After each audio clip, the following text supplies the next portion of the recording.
किसान भाइयों नमस्कार। अभी जैसा देखने में आ रहा है आप लोगों की फसल करीब 35-40 दिन की हो गई है। कई जगह सोयाबीन में फूल भी आ गए हैं और इल्लियों के साथ साथ अब गर्डल बीटल का प्रकोप भी शुरू हो गया है। तो इसके नियंत्रण की अब बहुत आवश्यकता है। गर्डल बीटल एक ऐसा कीड़ा है सोयाबीन में लगने वाला जिसका जीवन चक्र थोड़ा सा क्लिष्ट है, बड़ा दुरूह है समझने के लिए।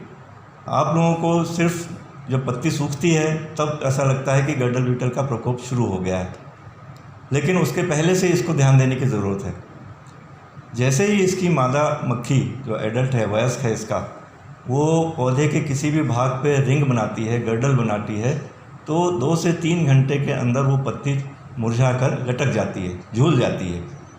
ये पहला लक्षण है सोयाबीन की फसल में जो देखने में आता है कि गर्डल बीटल का प्रकोप शुरू हो गया है। पत्ती अभी सूखी नहीं है, पत्ती सूखने में करीब 4-5-6 दिन का समय लगता है, जबकि आपको पता लगता है कि गर्डल बीटल का प्रकोप हो गया, जबकि इसके पहले 5-6 दिन पहले हो चुका होता है।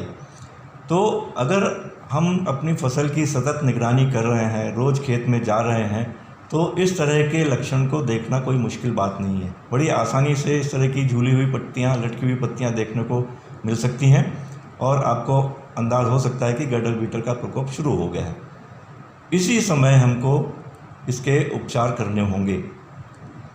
जो छोटे किसान हैं जिनके पास में कि बीघा, 2 बीघा, 4 बीघा ज़मीन है और जो कि आमतौर पे अपने परिवार के सदस्यों से ही खेती का काम करते हैं, उनके लिए तो सबसे अच्छा तरीका है कि ये जो झूली हुई पत्ती है या सूखी हुई पत्ती भी अगर देखने में आ रही है तो उसको नीचे से तोड़ लें।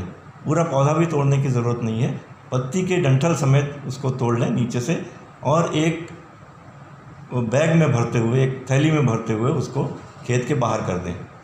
और अगर सप्ताह या 10 दिन में 2 बार भी इस तरह का काम कर लिया तो छोटे किसान भाइयों को गर्डल बीटल के लिए कोई रासायनिक दवाई डालने की ज़रूरत नहीं पड़ेगी, ऐसा मेरा विश्वास है। लेकिन हाँ, जिनकी खेती बड़ी है और वो मज़दूरों से काम कराते हैं, उनके लिए रासायनिक कीटनाशक डालना ज़रूरी होता है।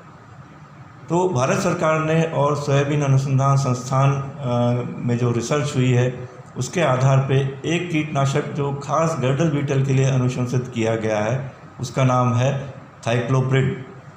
थाइक्लोप्रिड इसकी 750 मिलीलीटर प्रति हेक्टेयर की मात्रा अगर आप छिड़केंगे तो गर्डल बीटल का काफ़ी नियंत्रण हो जाएगा।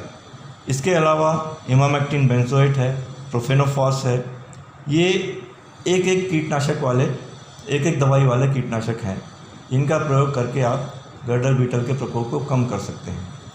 लेकिन प्रायः देखने में आता है कि गर्डल बीटल के साथ में इल्लियाँ भी लगी हैं, तो क्या किया जाए। अब इल्लियाँ पत्तियों के ऊपर रहती हैं, इसके लिए जाहिर सी बात है उनके लिए संपर्क विष, कॉन्टैक्ट इंसेक्टिसाइड की ज़रूरत पड़ती है।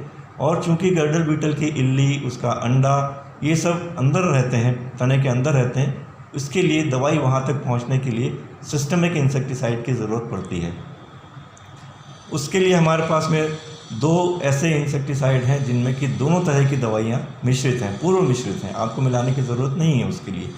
एक है दवाई जिसमें बीटा साइक्लोथ्रिन कॉन्टैक्ट इंसेक्टिसाइड है और इमिडाक्लोप्रिड सिस्टमिक इंसेक्टिसाइड है। दूसरी दवाई है जिसमें लेम्डा साइक्लोथ्रिन कॉन्टैक्ट इंसेक्टिसाइड है और थायोमेथोक्सम सिस्टमिक इंसेक्टिसाइड है। तो इनको भी अगर आप स्प्रे करेंगे तो इल्लियों के साथ साथ गर्डल बीटल की भी समस्या से छुटकारा मिल सकता है।